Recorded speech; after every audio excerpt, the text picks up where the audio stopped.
Assalamualaikum warahmatullahi wabarakatuh teman-teman. Ya, ketemu lagi. Hari ini adalah tanggal 25 September 2023. Sebelum melanjutkan, jangan lupa subscribe ya, dan juga on-kan tombol loncengnya supaya nanti kita bisa banyak banget atau continue lagi sharing-sharing selanjutnya. Untuk teman-teman yang mempunyai pengalaman, tema hari ini adalah marah dan cara mengelolanya. Untuk teman-teman yang mempunyai pengalaman, yuk kita sharing di kolom komentar. Siapa tahu nanti bisa juga dijadikan acuan untuk teman-teman yang lain cara mengelola marah. Kali ini adalah marah dan bagaimana mengelolanya ya teman-teman ya. Mungkin pernah teman-teman merasa marah namun bingung bagaimana mengungkapkannya. Banyak juga budaya yang menganggap bahwa marah adalah hal yang negatif. Seseorang boleh saja mengekspresikan emosi tertekan yang dirasakan kecuali marah. Akibatnya adalah banyak yang tidak tahu bagaimana mengekspresikan marah secara tepat. Ya, beberapa pakar mendefinisikan marah emosi yang muncul karena adanya persepsi ketidakadilan. Ahli lain mengatakan kemarahan terjadi ketika kita tidak mendapatkan pengakuan dan penerimaan bahwa seharusnya kita pantas untuk mendapatkan suatu hal. Walaupun banyak juga definisi yang diungkapkan para ahli, setiap orang menyepakati bahwa marah adalah perasaan negatif yang membuat ketidaknyamanan bagi yang merasakan. Marah dapat dipengaruhi oleh faktor eksternal dan internal, yaitu faktor biologis, psikologis, perilaku, dan sosial. Semua ini harus didefinisikan dalam konteks keluarga, sosial, dan teman sebaya. Menyalahkan orang lain merupakan salah satu indikator munculnya kemarahan. Contoh dari faktor internal adalah yang mempengaruhi kemarahan diantaranya adalah tipe kepribadian, kurangnya keterampilan problem solving, ingatan tidak menyenangkan, efek hormon, kecemasan, depresi, permusuhan, tekanan, agitasi, problem sistem saraf. Kehadiran koordinasi tidak menyenangkan dapat memperkuat rasa marah dan kemampuan untuk mengontrol diri. Sedangkan faktor eksternal meliputi pengasuhan orang tua yang negatif, situasi dan faktor lingkungan, atau contoh juga kemacetan, gonggongan anjing, suara berisik, dan lain sebagainya. Efek teman sebaya dan juga media, lalu status sosial ekonomi, tekanan sosial.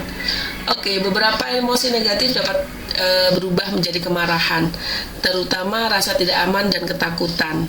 Marah adalah emosi yang wajar, namun marah menjadi permasalahan ketika terjadi terlalu intens, terlalu sering dan tidak tepat mengekspresikannya. Merasakan marah terlalu sering dan intens dapat mempengaruhi kesehatan fisik, apalagi marah terjadi dalam waktu yang lama. Maka ada bagian dari sistem saraf yang bekerja sepanjang waktu. Tekanan pada tubuh memungkinkan munculnya masalah kesehatan lainnya ya. Apa yang terjadi ketika kita marah? Ketika kita marah terjadi yaitu tubuh langsung mengalami serangkaian reaksi yang melibatkan hormon, sistem saraf, dan otot. Tubuh melepaskan adrenalin yang membuat nafas sesak, kulit memerah, otot tegang, rahang mengencang, termasuk perut, bahu, dan tangan. Seseorang dikatakan berhenti marah ketika ciri-ciri sudah tidak muncul. Ya, ciri-ciri yang tadi tidak muncul lagi, maka itu tidak marah. Apakah marah adalah emosi yang negatif? Marah adalah reaksi yang normal dalam kehidupan sehari-hari. Marah memberikan sinyal peringatan kepada otak bahwa ada sesuatu yang salah dan memberikan energi pada tubuh untuk memperbaiki keadaan. Marah memberikan manfaat berupa pergerakan energi untuk melakukan aksi. Cara orang mengekspresikan marah dapat memberikan efek yang positif maupun negatif pada orang lain. Sekarang aspek positif dari marah. Marah membuat kita dapat bertahan untuk menghadapi segala situasi. Ketika marah diekspresikan dengan konstruktif serta tidak menyakiti, maka akan memberikan hasil yang positif seperti mengekspresikan emosi yang penting, mengidentifikasikan permasalahan, upaya menangani kekhawatiran, dan memotivasi munculnya perilaku yang efektif. Marah yang konstruktif dapat menurunkan tekanan darah. It is okay to be angry, but not okay to be mean. Okay? Apa efek negatif dari marah? Ketika marah tidak diekspresikan secara konstruktif dan sehat, maka akan menimbulkan permusuhan, kebencian, dan perbuatan agresi yang merugikan. Emosi marah yang akut dapat memicu serangan jantung atau stroke hingga kematian. Okay? Ekspresi marah.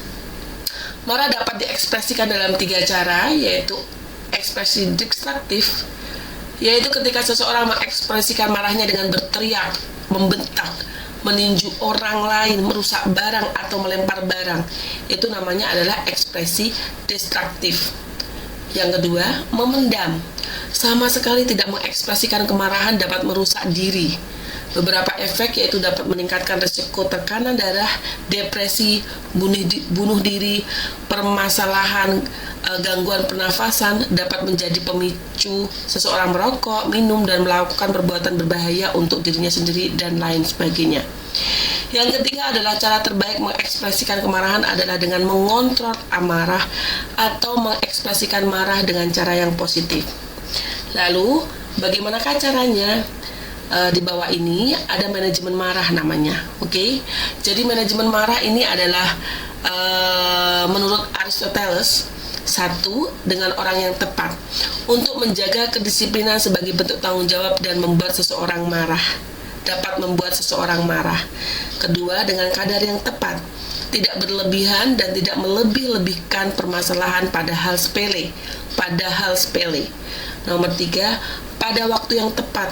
Kemarahan seharusnya tidak salah tempat dan tidak diekspresikan pada saat yang membuat orang lain malu atau malah memberontak. Keempat, untuk tujuan yang tepat. Kemarahan perlu ditunjukkan dengan maksud untuk memperbaiki atau mengembangkan orang lain atau suatu hal. Kelima, dengan cara yang benar. Kemarahan menunjukkan bahwa ada yang salah dan perlu dikoreksi. Ketidaksenangan dapat diekspresikan dengan tenang, tegas, dan mendapatkan hasil yang lebih baik. Bagaimana cara memanage marah? Kita harus memanage marah, ya. Akuilah bahwa Anda marah. Hal ini sangat sulit untuk orang yang terlalu ego, terlalu berfokus pada diri sendiri. Analisis dan identifikasi sumber kemarahan. Seringkali problem yang sesungguhnya sangat kecil tetapi bingung dengan perasaan negatif lainnya, atau sudah menyimpan perasaan masalah dengan orang yang bersangkutan. Oke, kemudian analisis perasaan marahmu. Mengapa kamu merasa marah? Analisis alasan mengapa kamu perlu marah. Analisis apakah rasa marahmu memiliki alasan yang masuk akal. Jadi, amarah adalah angin yang memadamkan cahaya lentera yang menerangi pemikiran. Oke, bagi Robert Greene, ya. Sehingga merupakan hal yang penting ketika tidak marah sepanjang waktu, karena pada waktu yang bersamaan marah dapat merusak pikiran dan tubuh, baik ketika Anda menyampaikan secara terbuka maupun diam-diam. Anda simpan sendiri. Oke, itulah marah dan juga beberapa tips supaya bisa mengelola marah. Oke teman-teman, cukup sekian. Kalau ada yang mau sharing tentang marah dan penyelesaiannya, silahkan komen di kolom komentar. Insya Allah aku balas. Oke, thank you. Assalamualaikum warahmatullahi wabarakatuh.